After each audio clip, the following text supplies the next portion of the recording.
ತರಾವರಿ ಕುಕಿಂಗಿಗೆ ಸ್ವಾಗತ ವೀಕ್ಷಕರೇ. ಇವತ್ತೊಂದು ಗೋಧಿ ಹಿಟ್ಟಿನಲ್ಲಿ ರೆಸಿಪಿಯನ್ನು ತೋರಿಸ್ತಾ ಇದ್ದೇನೆ. ಒಂದು ಬೌಲ್ ಆಗುವಷ್ಟು ಗೋಧಿ ಹಿಟ್ಟನ್ನು ತಗೊಂಡಿದ್ದೇನೆ.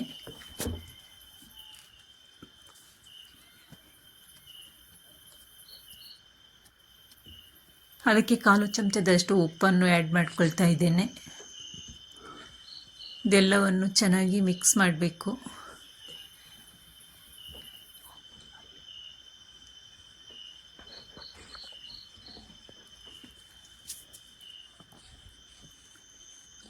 ನೀಟಾಗಿ ಗೋಧಿ ಹಿಟ್ಟು ಮತ್ತು ಉಪ್ಪು ಚೆನ್ನಾಗಿ ಮಿಕ್ಸ್ ಮಾಡಿದ ನಂತರ ಒಂದು ಚಿಕ್ಕ ಬಾಳೆಹಣ್ಣನ್ನು ಸಹ ಸೇರಿಸ್ಕೊಳ್ತಾ ಇದ್ದೇನೆ ನಾನು. ನೀವು ಬೇಕಾದರೆ ದೊಡ್ಡ ಬಾಳೆಹಣ್ಣು ಸ್ವಲ್ಪ ಸೇರಿಸ್ಕೊಳ್ಳಿ, 1/4 ಭಾಗದಷ್ಟು. ಚಿಕ್ಕದಾದ್ರಿಂದ ಒಂದು ಬಾಳೆಹಣ್ಣನ್ನು ಸೇರಿಸ್ಕೊಳ್ತಾ ಇದ್ದೇನೆ.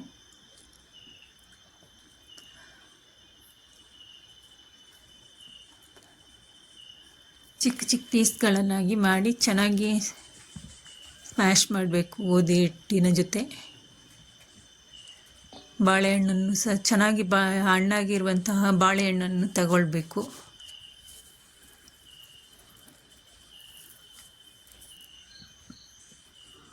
ಗಂಟಿಲ್ಲದಂಗೆ ನೋಡ್ಕೊಳ್ಬೇಕು. ಚೆನ್ನಾಗಿ ಮಿಕ್ಸ್ ಮಾಡಬೇಕು ಕೈಯಲ್ಲೇ.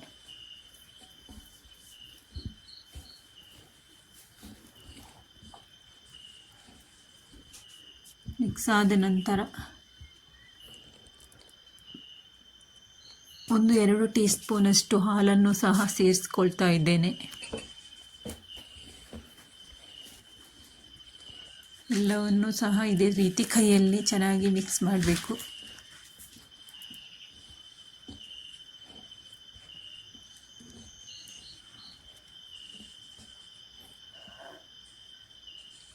ಮಿಕ್ಸ್ ಆದ ನಂತರ ಸ್ವಲ್ಪನೇ ನೀರನ್ನು ಹಾಕಬೇಕು.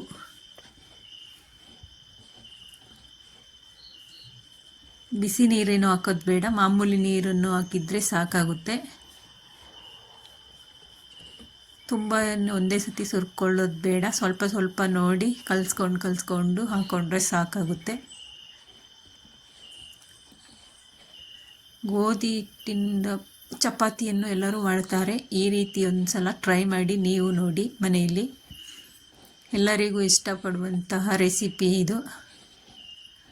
ವಿಡಿಯೋಗೊಂದು ಲೈಕ್ ಕೊಟ್ಟು ಸಬ್ಸ್ಕ್ರೈಬ್ ಮಾಡಿಕೊಂಡು ನೋಡಿ ಫುಲ್ ವಿಡಿಯೋ. ಫ್ಯಾಮಿಲಿ ಫ್ರೆಂಡ್ಸ್ಗೆಲ್ಲ ಶೇರ್ ಮಾಡಿ.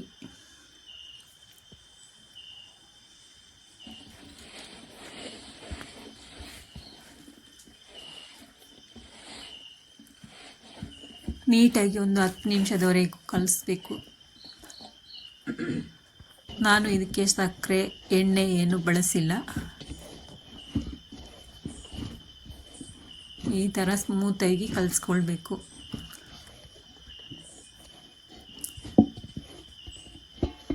ಚಪಾತಿನೂ ಅಷ್ಟೇ ಚೆನ್ನಾಗಿ ಬರುತ್ತೆ.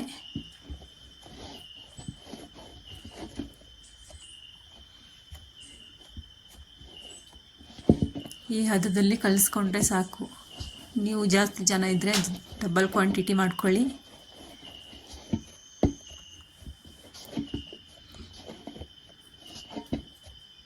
ನಾನು ಮಾಡ್ತಿರೋದು ಒಂದು 3-4 ಜನ ಆಗುವಷ್ಟು, 3-4 ಜನಕ್ಕೆ ಆಗುವಷ್ಟು ಮಾಡ್ತಾಯಿದ್ದೀನಿ.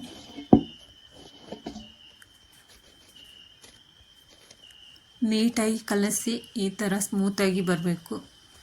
ನಂತರ ಅದನ್ನು ಒಂದು ಮುಚ್ಚಳ ಮುಚ್ಚಿ ಒಂದು 10 ನಿಮಿಷ ರೆಸ್ಟ್ ಮಾಡೋಕ್ಕೆ ಇಡಬೇಕು.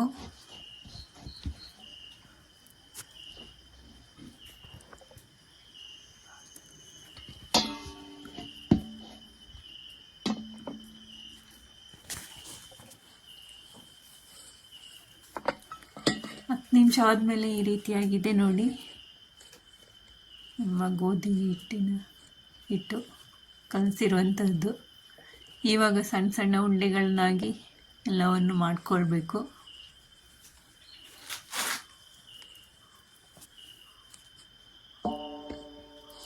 ಈ ಥರ ಎಲ್ಲ ಉಂಡೆಗಳನ್ನು ಸಹ ಮಾಡಿ ಇಟ್ಕೊಂಡಿರ್ತೇನೆ ನಾನು.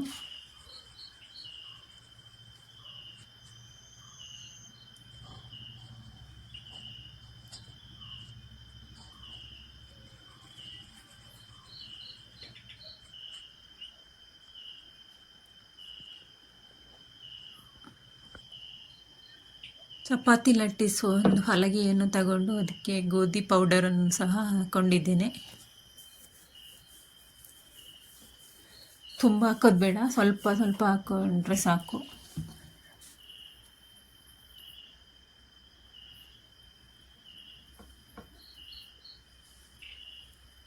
ಒಂದು ಲಟ್ಟಣಿಗೆಯ ಸಹಾಯದಿಂದ ಇದನ್ನು ಲಟ್ಟಿಸಬೇಕು, ಚಪಾತಿಯನ್ನು ನೀಟಾಗಿ.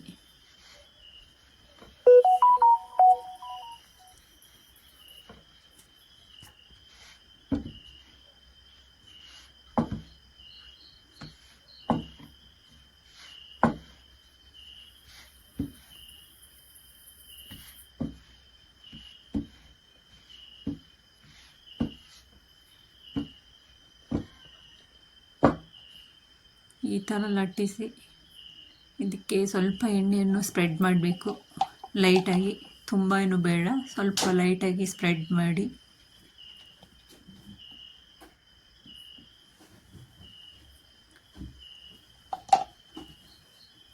ಇದರ ಮೇಲೆ ಸ್ವಲ್ಪ ಗೋಧಿ ಪೌಡರನ್ನು ಸಹ ಹಾಕಬೇಕು.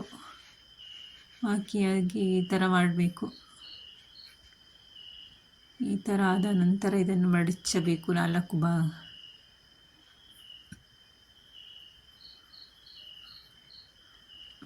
ಈ ಥರವಾಗಿ 4 ಭಾಗವಾಗಿ ಮಡಚಬೇಕು. ಆಮೇಲೆ ಲಟ್ಟಣಿಗೆಯಿಂದ ಸ್ವಲ್ಪ ಗೋಧಿ ಹಿಟ್ಟನ್ನು ಹಾಕ್ಕೊಂಡು ಲಟ್ಟಿಸಬೇಕು. ತೆಳುವಾಗಿ ಲಟ್ಟಿಸಬೇಕು, ದಪ್ಪವಾಗಿ ಲಟ್ಟಿಸೋದು ಬೇಡ, ಅದು ಬೇಯೋದಿಲ್ಲ ಬೇಗ, ತಿನ್ನಲಿಕ್ಕೂ ಚೆನ್ನಾಗಿರೋದಿಲ್ಲ. ಈ ಥರವಾಗಿ ತೆಳುವಾಗಿ ಲಟ್ಟಿಸ್ಕೊಳ್ಳಿ.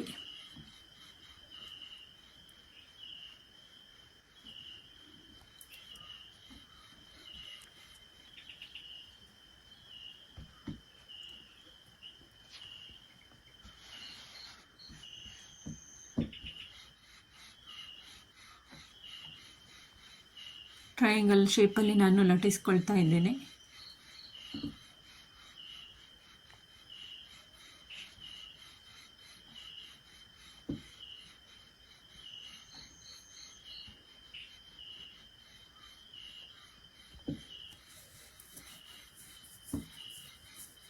ಮಾಮೂಲಿ ಚಪಾತಿ ತಿಂದು ಬೋರ್ ಆದರೆ ಈ ಥರ ಒಮ್ಮೆ ಟ್ರೈ ಮಾಡಿ, ನೀವು ಚೆನ್ನಾಗಿ ಬರುತ್ತೆ.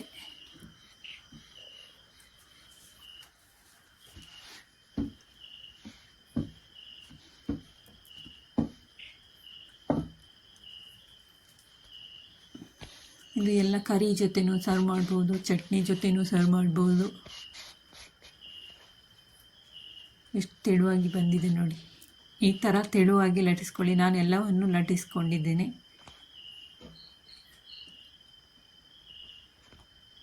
ದಪ್ಪವಾಗಿ ಲಟ್ಟಿಸ್ಕೊಳ್ಳೋದು ಬೇಡ.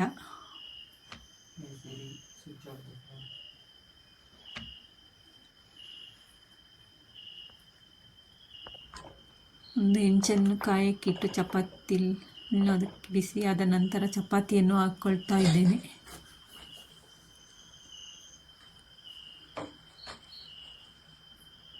ಎಣ್ಣೆ ಏನೂ ಹಾಕಲಿಲ್ಲ, ಹಾಗೇ ಬೇಯಿಸ್ಕೊಳ್ತಾ ಇದ್ದೀನಿ.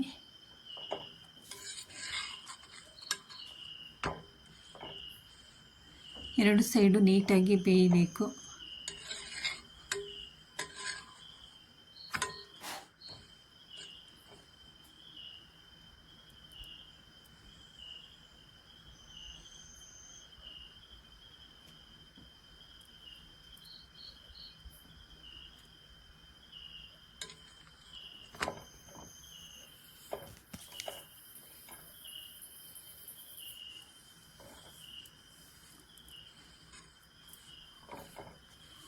ಮಕ್ಕಳಿಗೆ ಈ ಥರ ಮನೆಯಲ್ಲಿ ಮಾಡಿಕೊಡಿ, ತುಂಬಾ ಇಷ್ಟಪಟ್ಟು ತಿಂತಾರೆ ಚಪಾತಿ.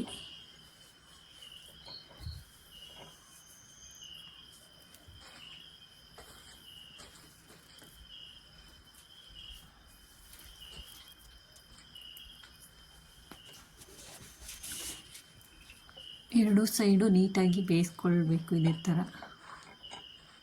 ಸೈಡೆಲ್ಲ ಬೇಯುವಂತೆ ನೋಡ್ಕೊಳ್ಬೇಕು. ಲೋ ಫ್ಲೇಮಲ್ಲಿ ಇಟ್ಟು ಬೇಯಿಸ್ಕೊಳ್ಳಿ, ಹೈ ಫ್ಲೇಮಲ್ಲಿ ಇಟ್ಟರೆ ಬೇಗ ಸೀದೋಗುತ್ತೆ. ಇದು ಪದರ ಚಪಾತಿ ಲೇಯರ್ ಆಗಿ ಬರುತ್ತೆ, ಪರೋಟನೂ ಅಂದ್ಕೊಳ್ಬೋದು. ಗೋಧಿ ಹಿಟ್ಟಿನ ಪರೋಟ ಅಂತಲೂ ಅಂದ್ಕೊಳ್ಬೋದು. ಚಪಾತಿ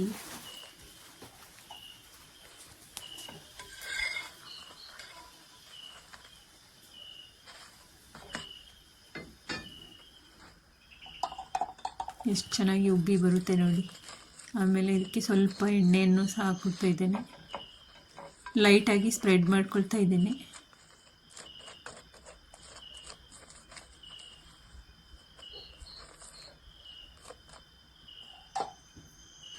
ತುಂಬ ಏನು ಎಣ್ಣೆನೂ ಬೇಕಾಗಿಲ್ಲ.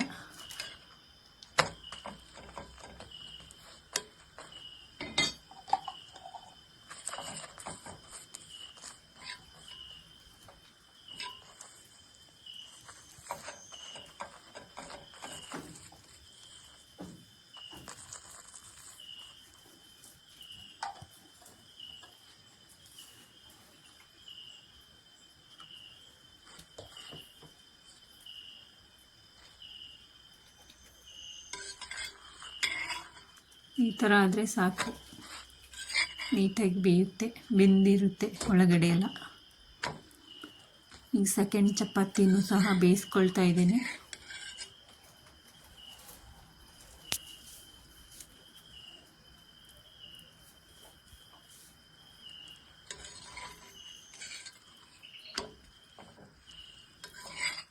ನೀವು ತವದಲ್ಲಿ ಬೇಕಾದರೂ ಕಾಯಿಸ್ಕೊಳ್ಬೋದು, ಚಪಾತಿಯನ್ನು ಆರಿಸ್ಕೊಳ್ಬೋದು.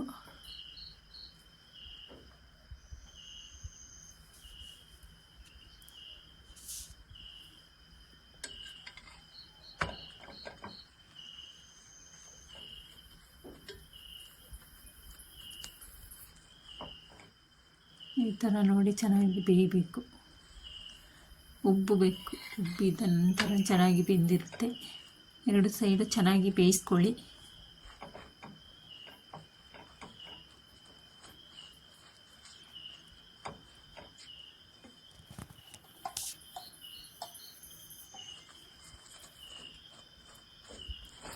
ಬೆಂದಾದ ನಂತರ ಸ್ವಲ್ಪ ಎಣ್ಣೆಯನ್ನು ಸ್ಪ್ರೆಡ್ ಮಾಡಿ. ಬೇಯೋದಕ್ಕಿಂತ ಮೊದಲು ಎಣ್ಣೆ ಸ್ಪ್ರೆಡ್ ಮಾಡಿದರೆ ಬೇಗನೆ ಬೇಯೋದಿಲ್ಲ.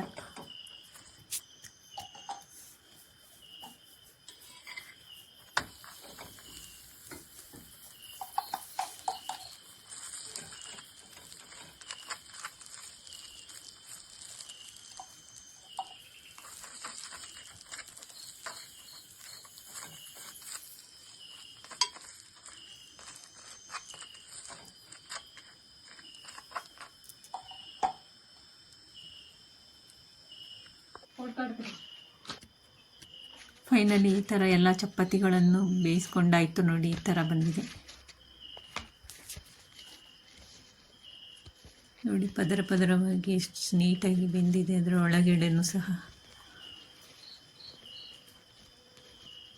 ಉಬ್ಬಿ ಬಂದಿದೆ, ನೀಟಾಗಿ ಬೆಂದಿದೆ ನೋಡಿ. ಈ ಥರ